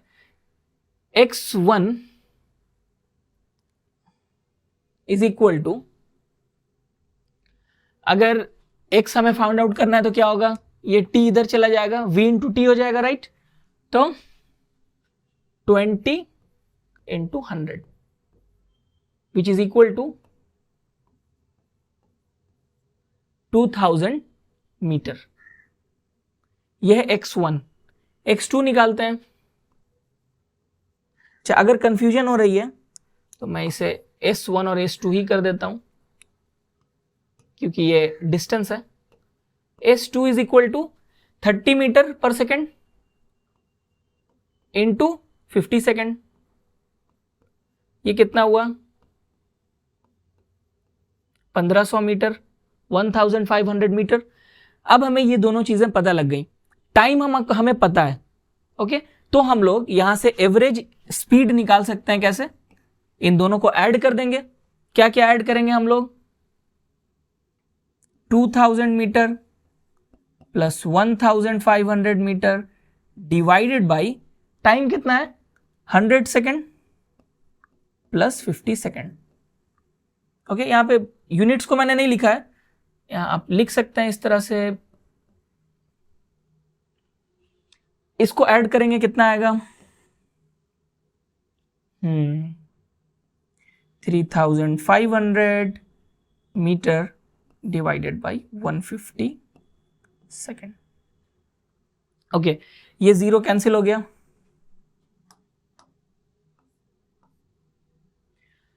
अब ये वैल्यू कितनी आएगी? इसको अगर 5 से ये करते हैं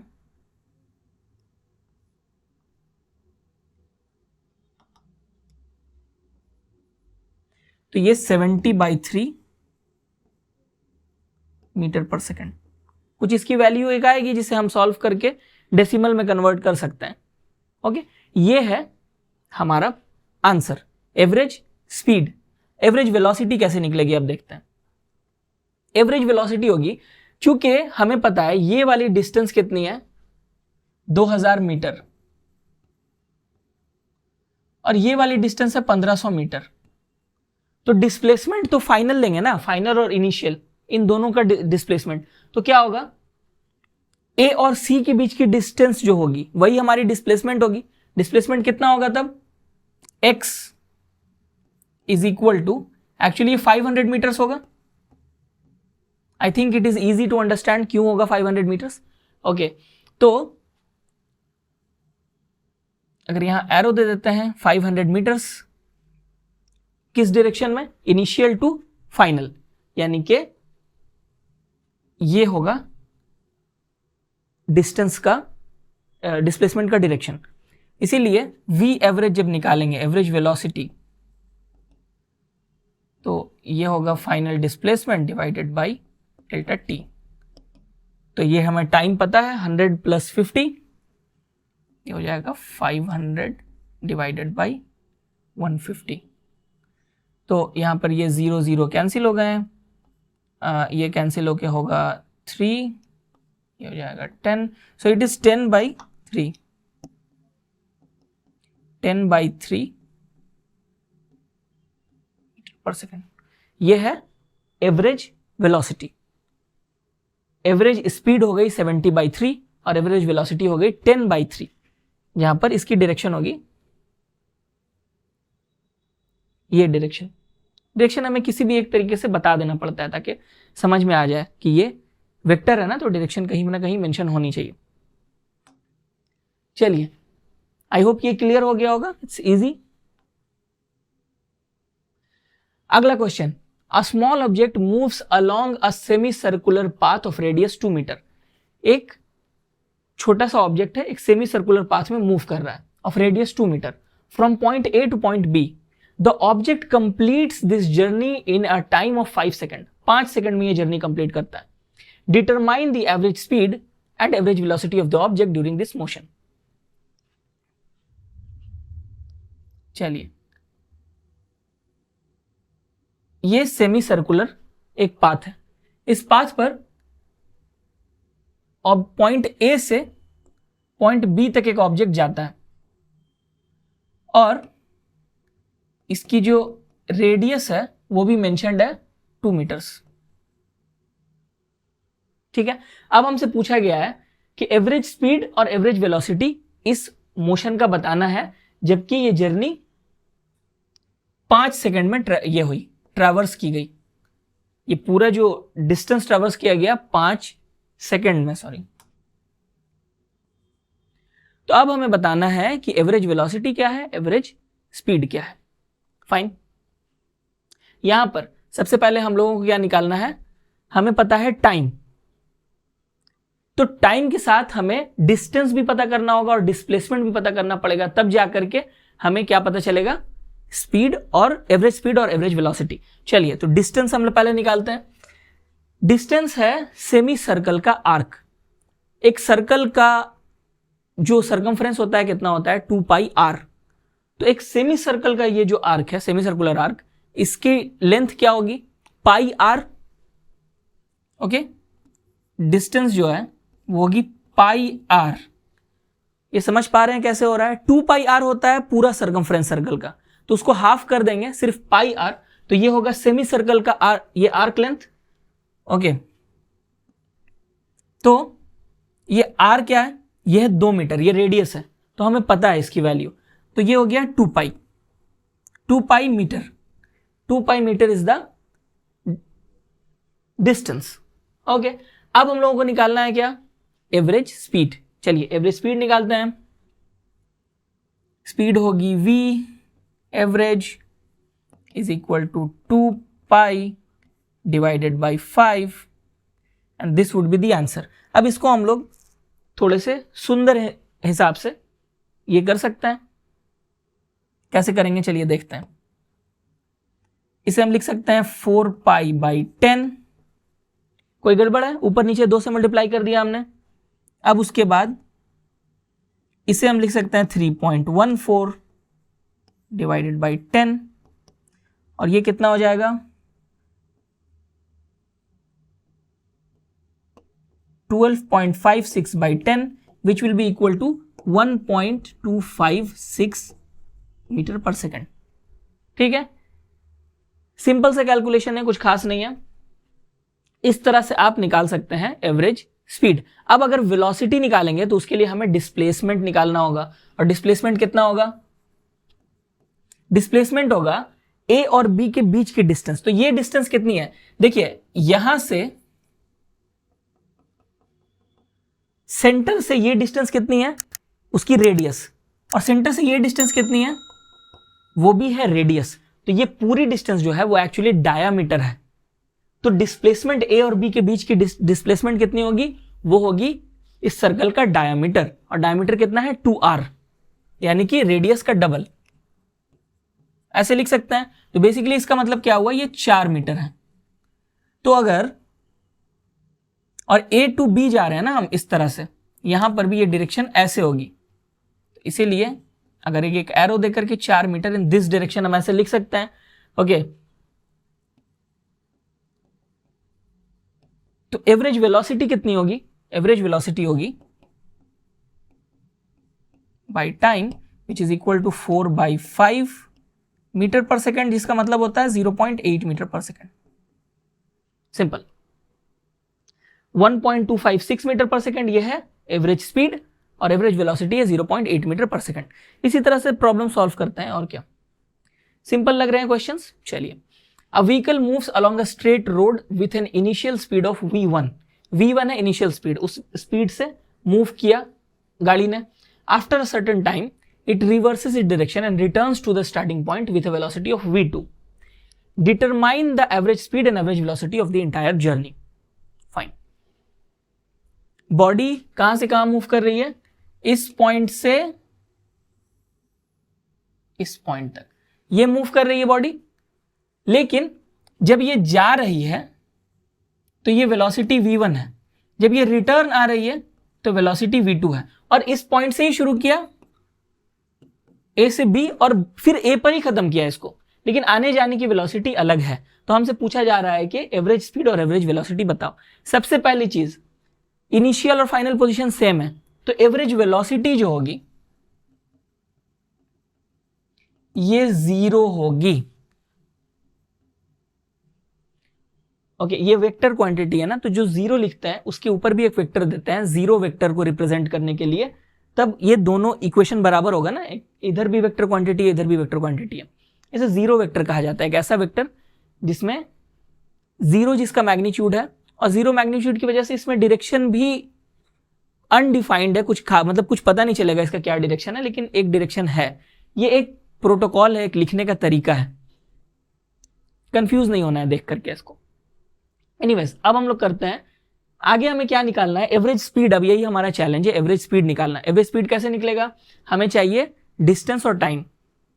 फाइन, हमें इतना तो पता चल गया, मान लीजिए ये डिस्टेंस है, ये जो डिस्टेंस है वो d है, ठीक है, इसके बीच की जो डिस्टेंस है वो है d, और जाने में हमें जो टाइम लगता है वो है t1, और रिटर्न आने में जो टाइम लगता है वो है t2। हमने मान लिया, जब भी हम फिजिक्स में किसी क्वेश्चन में अपने से कुछ मानते हैं तो फिर उसे हमें रिमूव करना पड़ता है। जो फाइनल आंसर होगा उसमें वो d, t1, t2 ये टर्म्स नहीं होने चाहिए।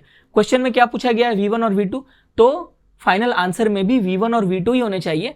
ये d, t1, t2 ये सारी चीजों को हमें हटा देना है, लेकिन फिलहाल अभी हमें जरूरत लगेगी, इसीलिए हम इसे ला रहे हैं यहां पर। चलिए, तो v1 जो है speed v1, this will be equal to d by t1, okay, और v2 is equal to d by t2। चलिए ठीक है, इतना समझ में आया। अब हमसे पूछा जा रहा है average velocity, average speed. Average speed कितनी होगी, v average is equal to total distance by total time. Total distance कितना लगा, 2d डिवाइडेड बाई ये टोटल टाइम हमारा कितना है, t1 प्लस t2। अब हमें एलिमिनेट करना है चीजों को। देखिए यहां पर t1 की वैल्यू हम लिख सकते हैं d बाई वी वन, और t2 की वैल्यू लिख सकते हैं d बाई v2। लिख सकते हैं ना, ऐसे अगर लिख सकते हैं t1 equal to d by V one, और इसे हम लोग लिख सकते हैं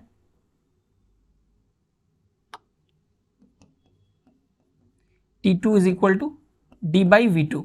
इस चीज को यहां पर लिख देंगे, ये हो जाएगा 2d डिवाइडेड बाई क्या होगा, t1 is equal to d by t1, sorry d by v1 plus d by v2। ये हो गया हमारा इक्वेशन। अब देखिए d जो है इसको अगर हम कॉमन निकालते हैं यहां पर इन दोनों में कॉमन है और यहां ऊपर में भी है, तो इसे एलिमिनेट किया जा सकता है। अगर हम इसे एलिमिनेट करेंगे कुछ इस तरह से होगा 2d divided by d into 1/v1 plus 1/v2। तो ये d कैंसिल आउट हो जाएगा। तो हमें चाहिए था कि t भी ना रहे, t1 t2 और d भी ना रहे क्वेश्चन में, ये दोनों हमारा मिशन अकॉम्प्लिस्ड। अब क्या करेंगे, इसको एलसीएम लेंगे, तो 2 डिवाइडेड बाई v1 v2, और ये जब ऐसे करेंगे ये क्या हो जाएगा v1 प्लस v2। ये चीजें आप जानते हैं। अब ये जो है ये बड़ा वाला फ्रैक्शन है, इसके नीचे में ये पूरा फ्रैक्शन है, तो ये छोटे फ्रैक्शन का जो डिनोमिनेटर है वो ऊपर आ जाता है। तो हम इसे ऐसे लिख सकते हैं v average is equal to 2v1 v2 divided by v1 plus v2, and this is the answer. इस तरह से हम लोग निकाल सकते हैं एवरेज वेलोसिटी जो इस क्वेश्चन में है, जिसमें और कोई टर्म नहीं है, सिर्फ वेलोसिटी दी हुई है v1 v2। तो इस तरह से आपको खोजना पड़ता है कि किस तरह से प्रॉब्लम्स को बनाएं। ओके, जिस तरह यहां पर कुछ रिलेशंस आपको खोजने पड़ते हैं और उन रिलेशंस को एक फॉर्मूला में अप्लाई करके आपको फाइनल आंसर लाना पड़ता है, और कुछ नहीं है। रिलेशंस खोजिए और फॉर्मूलास को खोजिए, कौन सा फॉर्मूला फिट होगा, अप्लाई कीजिए, सॉल्व कीजिए। चलिए अगला question, the displacement of A particle moving along x axis is given by the equation. ये इक्वेशन दिया हुआ है डिस्प्लेसमेंट ऑफ ए पार्टिकल का। पूछा गया है कि इंस्टेंटेनियस वेलोसिटी बताइए at particle t is equal to 3 second. Exactly third second, तीसरे सेकंड में मोशन के क्या वेलोसिटी होगी, जिसे इंस्टेंटेनियस वेलोसिटी कहा जाता है। कैसे, हमारे पास ये फंक्शन दिया हुआ है, तो हमें पता है जब फंक्शन दिया रहे, और इंस्टेंटेनियस वेलोसिटी कैसे करते हैं, हम लोग डिफरेंशिएट कर देते हैं with respect to time. Differentiation हमने पढ़ा हुआ है, चलिए इसको हम लोग करते हैं। x is equal to 12t plus 8t square, यह हमें पता है। तो vi जो होगी, vi this will be equal to, यहां पर मैं एरो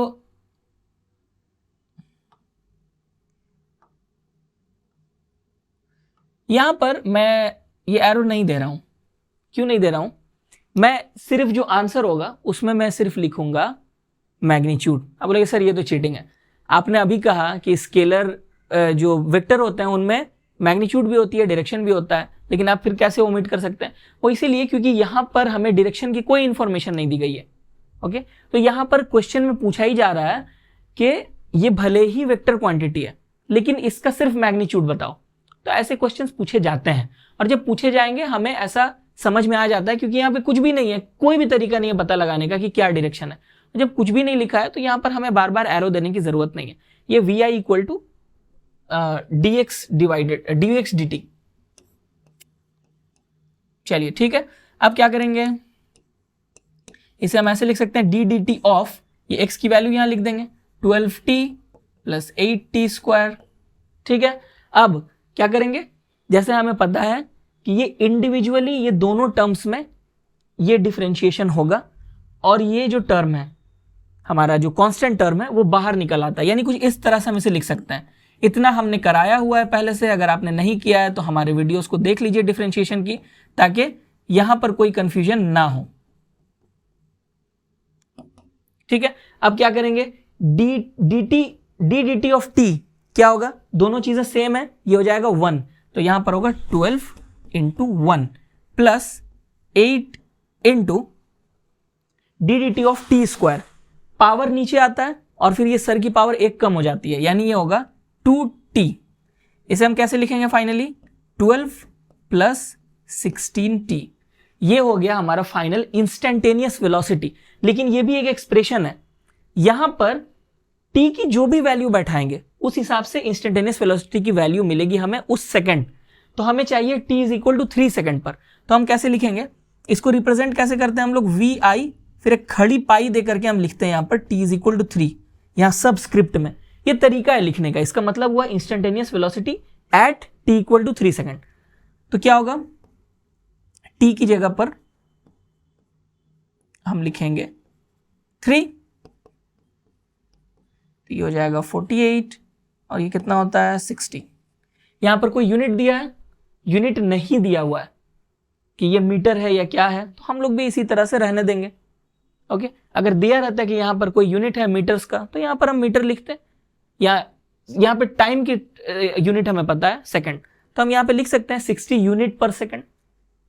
लेकिन यहां पर ऐसे भी सिर्फ 60 लिख करके छोड़ सकते हैं, लेकिन यहां मीटर लिखने की कोई वजह नहीं है मीटर पर सेकंड, क्योंकि कहीं भी मेंशन नहीं है कि ये डिस्टेंस मीटर में है। क्लियर है? तो इस तरह से आंसर हम लोग निकालेंगे। इजी है कि नहीं? चलिए अब आते हैं हम लोग अगले कॉन्सेप्ट पे, जो है एक्सेलरेशन। एक्सेलरेशन क्या है? It is the rate of change of velocity of the body. जिस तरह से, जिस रेट से वेलोसिटी चेंज करती है उसे एक्सेलरेशन कहते हैं। अब सर रेट ऑफ चेंज क्या होता है? यानी आप ये कह सकते हैं नॉन यूनिफॉर्म वेलोसिटी को एक्सेलरेशन कहते हैं? नहीं, यहां पर एक रेट ऑफ चेंज है। और नॉन यूनिफॉर्म वेलोसिटी क्या थी? कि अगर वेलोसिटी पर सेकंड सेम नहीं है, जो चेंज ऑफ वेलोसिटी है वो पर सेकंड सेम नहीं है, तो वो नॉन यूनिफॉर्म वेलोसिटी है। लेकिन ये जो चेंज है पर सेकंड का, वो एक खास पैटर्न में होना चाहिए। अगर हर सेकंड बढ़ते जा रही है वेलोसिटी, तो हम कह सकते हैं कि ये एक एक्सेलरेशन है उसके अंदर, या घटते जा रही है तो एक्सेलरेशन है। लेकिन एक सेकंड में कभी बढ़ गई वेलोसिटी, कभी घट गई, कभी कुछ हो रहा है, कोई पैटर्न नहीं मिल रहा है, तो ये भी नॉन यूनिफॉर्म है, लेकिन ये एक्सेलरेशन नहीं है। ओके, ये समझने की जरूरत है कि एक रेट ऑफ चेंज होना चाहिए। रेट ऑफ चेंज का मतलब है किस रेट से बढ़ रही है वेलोसिटी या किस रेट से घट रही है, वो रेट हमें पता होना चाहिए, तब जाकर के ये एक्सेलरेशन कहलाएगा। अब देखिए हमारे पास में ये 4 ब्लॉक्स हैं। ये देखिए एक टाइम पर ये यहां आ रही हैं और एक टाइम पर शुरू हो रही हैं, लेकिन इनकी जर्नी बड़ी अलग है। आइए एक एक की जर्नी को देखते हैं। ये हमारे पास पहला जो रेड ब्लॉक है, ये यूनिफॉर्म वेलोसिटी और इसमें कोई एक्सेलरेशन नहीं है, यानी पूरी जर्नी में इसकी वेलोसिटी कांस्टेंट है। इसकी वेलोसिटी आप देखिए चेंज नहीं हो रही है, बिल्कुल एक, किसी भी एक सेकंड में जितना डिस्टेंस ये ट्रैवल कर रही है वो सेम है। ठीक, ये वाला जो है ब्लू, ये नॉन यूनिफॉर्म वेलोसिटी है, इसमें पॉजिटिव एक्सेलरेशन है, यानी ये बिल्कुल स्लो से शुरू होता है और देखिए इसकी वेलोसिटी बढ़ते जा रही है। ये बहुत तेज हो गई, इसमें बहुत तेजी आ गई, और फिर यहां पर ये बिल्कुल 0 से शुरू हो रहा है और बहुत स्पीड। यहां पर उल्टा हो रहा है ग्रीन वाले में, नॉन यूनिफॉर्म वेलोसिटी, इसमें नेगेटिव एक्सेलरेशन है, यानी शुरुआत तो ये बड़ी तेजी में करता है, देखिए यहां से बहुत ही तेजी में, और धीरे धीरे स्लो होते जाता है और बिल्कुल ही 0 हो जाती है यहां पर आके वेलोसिटी। तो ये नेगेटिव एक्सेलरेशन है। नेगेटिव एक्सेलरेशन का मतलब है कि जहां पर वेलोसिटी एक खास रेट से कम हो रही है, और पॉजिटिव एक्सेलरेशन के जहां पर वेलोसिटी एक खास रेट से बढ़ रही है। अब कहीं पर जैसे ये वाला ब्लॉक देखिए, ये नॉन यूनिफॉर्म वेलोसिटी और नॉन यूनिफॉर्म एक्सेलरेशन भी है इसमें, यानी एक्सेलरेशन भी फिक्स नहीं है। आधी जर्नी में इसकी वेलोसिटी बढ़ती जाती है और फिर आधी में कम होते जाती है। चलिए देखते हैं। यहां पर देखिए 0 से शुरू हुआ और इसकी वेलोसिटी बढ़ने लगी, लेकिन उसके बाद फिर घटने लगती है वेलोसिटी, धीरे धीरे कमते जाती है और फाइनली यहां आके 0 हो जाती है। तो ये क्या है? आधी अपनी जर्नी में ये पॉजिटिव एक्सेलरेशन है यहां पर, आधी में नेगेटिव है। ओके, इधर पॉजिटिव इधर नेगेटिव, इसीलिए इसको कहेंगे कि ये नॉन यूनिफॉर्म एक्सेलरेशन है। इसका एक्सेलरेशन कांस्टेंट नहीं है, एक एक्सेलरेशन नहीं है, बल्कि एक्सेलरेशन भी इसकी चेंज हो रही है, नॉन यूनिफॉर्म एक्सेलरेशन है। एक्सेलरेशन का फॉर्मूला क्या होता है? एक्सेलरेशन क्या है? Rate of change of velocity. जिस तरह v is equal to X by T था, वहां a is equal to v by T है, और ऑफ कोर्स ये भी एक वेक्टर क्वांटिटी है, ऑफ कोर्स।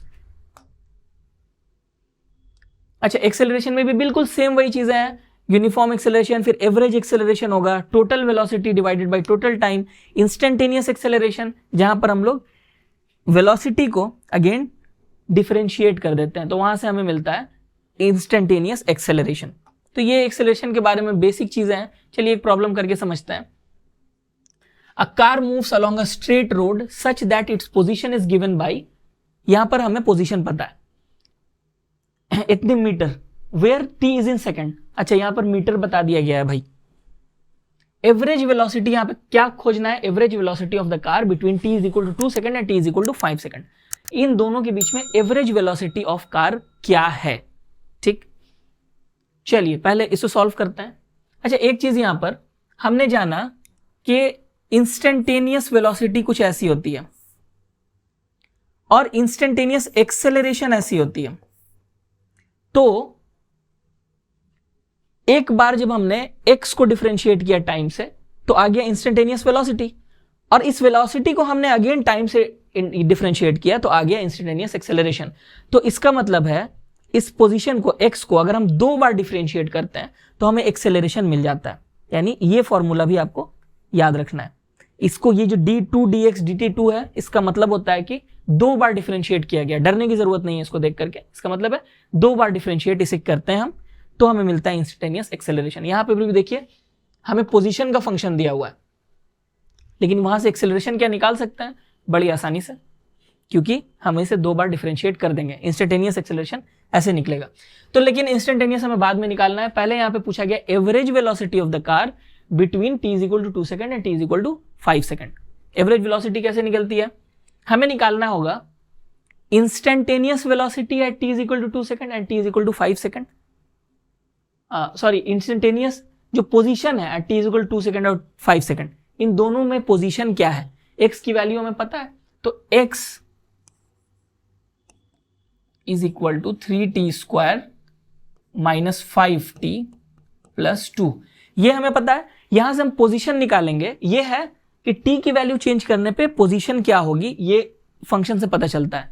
तो हमें पता करना है x, ये खड़ी पाई देकर हम लिखेंगे t = 2 सेकंड पर पोजीशन क्या होगी। चलिए पता लगाते हैं। 3 × 2² - 5 × 2 + 2 = ये कितना हो गया 12 - 10 + 2 विच इज इक्वल टू 4। ठीक है, 4 मीटर। अच्छा, अब t = 5 सेकंड में क्या होगी पोजीशन, ये भी पता लगाते हैं। x, ये खड़ी पाई देखे लिखेंगे t = 5 which is equal to 3 × 5² - 5 × 5 + 2। चलिए ये कितना हो गया 25 × 3 75 - 25 + 2, ये हो गया 52। राइट, क्या कैलकुलेशन सही है, एक बार फिर से देख लेते हैं। 3t² - 5t, हाँ चलो ठीक है। तो 52 मीटर्स। तो अब हमसे पूछा गया है एवरेज वेलोसिटी। एवरेज वेलोसिटी कैसे निकलती है, v एवरेज =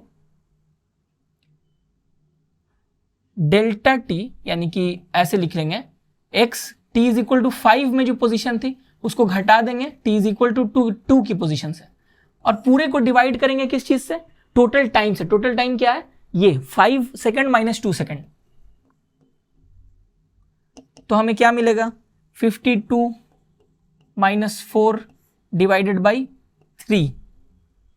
ठीक, ये कितना हो जाएगा 48/3 which is equal to 16 metre per second. ये हो गया फाइनल आंसर, ये है एवरेज वेलोसिटी। चलिए अब पूछ रहा है इंस्टेंटेनियस वेलोसिटी पता लगानी है t = 1 में। ये हो गया, इसे मैं मिटा देता हूं। ये एक आंसर आया क्वेश्चन नंबर 1 का। ओहो,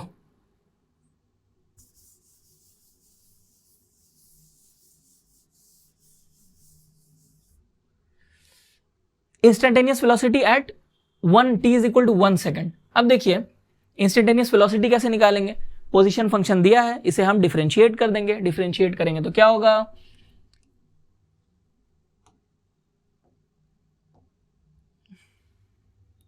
vi = ddt ऑफ x, यानी कि ddt of this function 3t² - 5t + 2।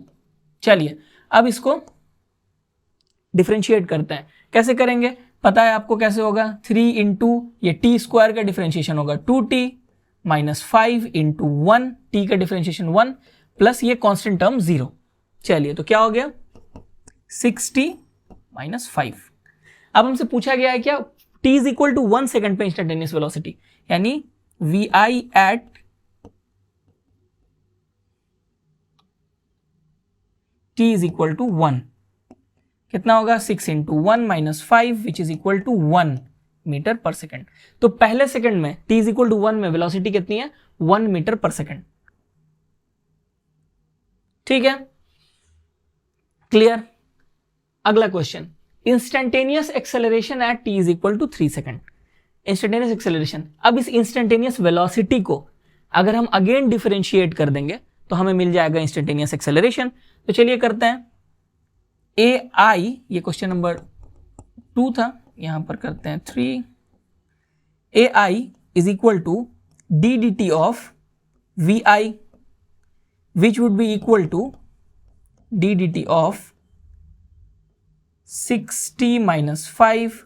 इसको डिफरेंशिएट करेंगे हमें क्या मिलेगा, ये 6 बाहर आएगा और t का डिफरेंशिएशन 1 माइनस ये कांस्टेंट है 5 0, यानी 6 मीटर पर सेकेंड स्क्वायर। अच्छा ये मैंने नहीं बताया, यूनिट उसका होता है metre per second square acceleration का, ये आप लोगों को पहले से ही पता होगा।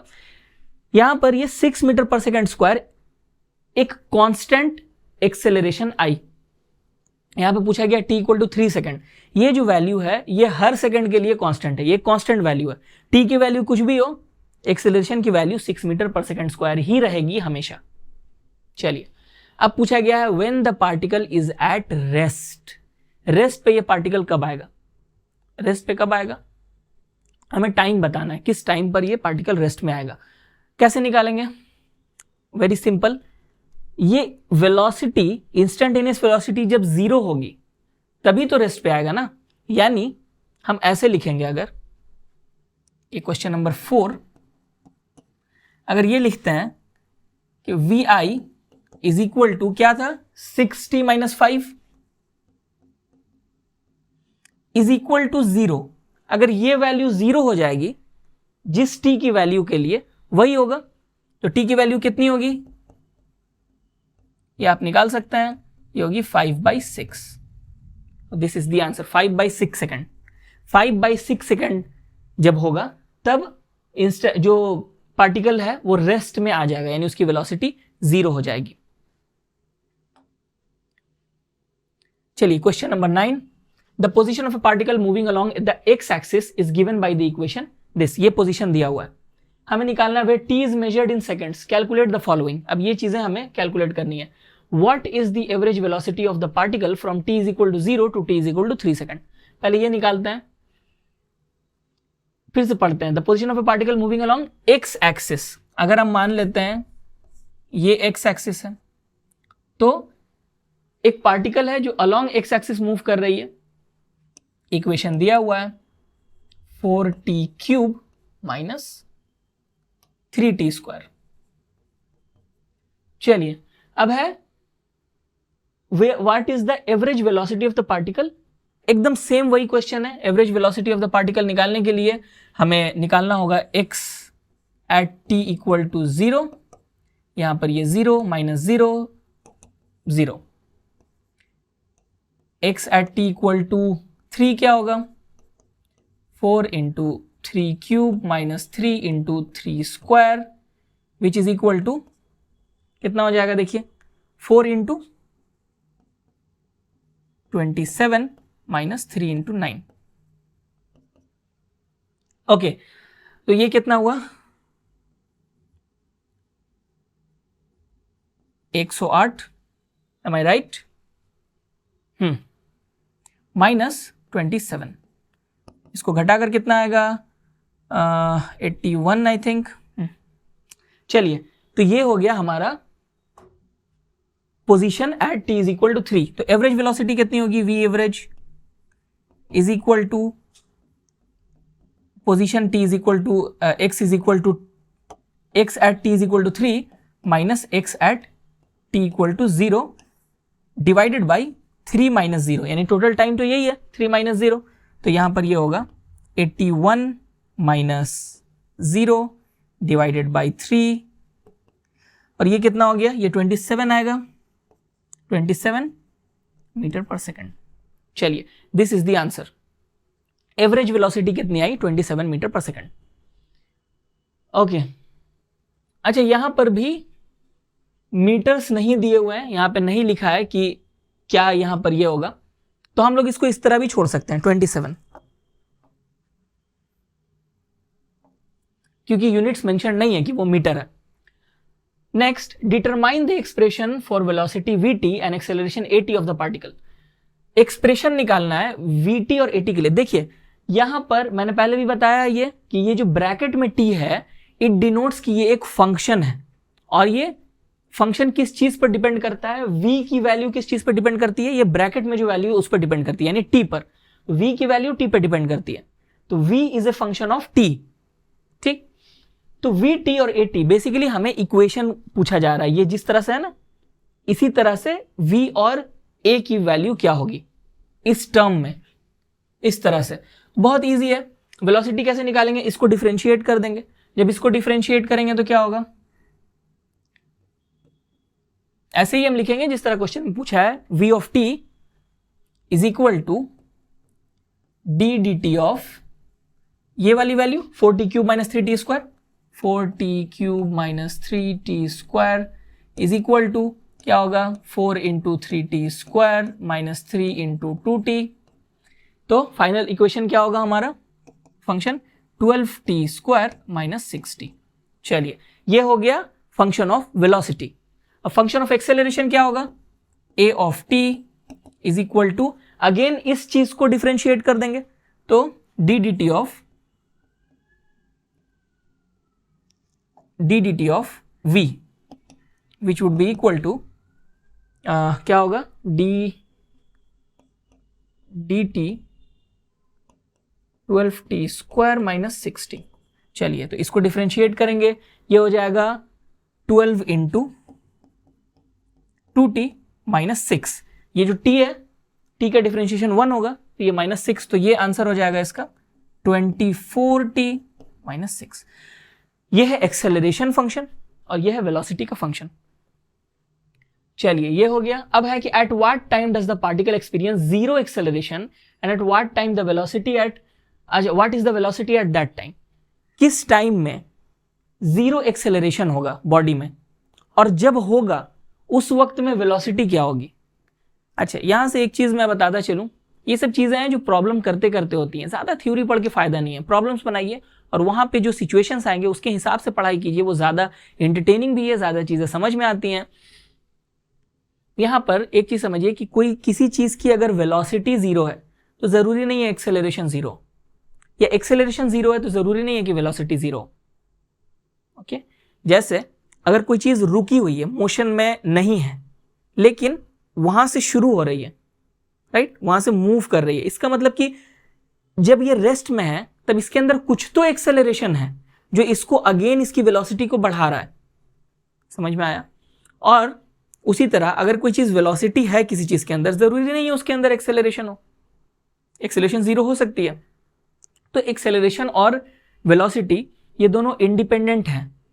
ठीक, एक रिलेशन है ऑफ कोर्स दोनों का, एक rate of change of velocity is called acceleration, लेकिन दोनों इंडिपेंडेंट इस सेंस में है कि कभी कभी ऐसा भी हो सकता है वेलोसिटी की डायरेक्शन और एक्सेलरेशन की डायरेक्शन ऑपोजिट है। कैसे, वेलोसिटी कोई चीज इधर मूव कर रही है लेकिन धीरे धीरे स्लो होते जा रही है, स्लो हो रही है, इसका मतलब क्या है, एक्सेलरेशन की डायरेक्शन ऑपोजिट है। कुछ प्रॉब्लम्स हम लोग बनाएंगे तो आपको समझ में आ जाएगा, लेकिन ये चीजें इंडिपेंडेंट होती हैं, इनका मैग्नीट्यूड और डायरेक्शन। यहां पर हमसे पूछा गया है कि कब ऐसा होगा कि एक्सेलरेशन जीरो होगी, जब ये वैल्यू जीरो हो जाए तभी होगा, राइट। तो हम ये लिख सकते हैं कि zero is equal to 24t minus 6। यहां पे साफ समझ में आ रहा है कि t की वैल्यू कितनी होगी, 4 सेकेंड, 4 सेकेंड जो होगी, इसको सॉल्व करेंगे तो वही आएगा ना, 4 सेकेंड की जब t is equal to 4 second में एक्सेलरेशन हो जाएगी जीरो। तो अब पूछा गया है कि उस वक्त, जिस वक्त एक्सेलरेशन जीरो होगी, वेलोसिटी की वैल्यू क्या होगी। अब ये 4 सेकेंड को यहां पुट कर देंगे तो क्या होगा,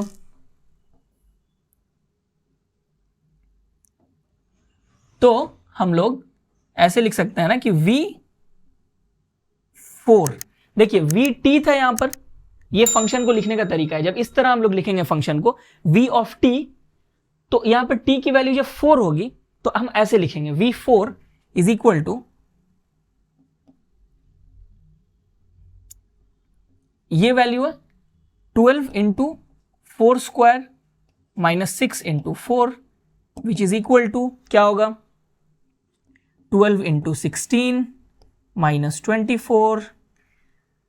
ओके, अब इसको कैसे करेंगे, इसको मल्टीप्लाई करते हैं, that would be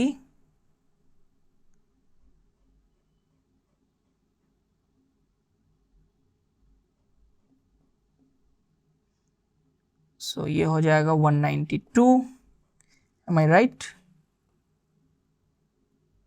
192 minus 24 which is equal to, इसको घटाएंगे तो क्या होगा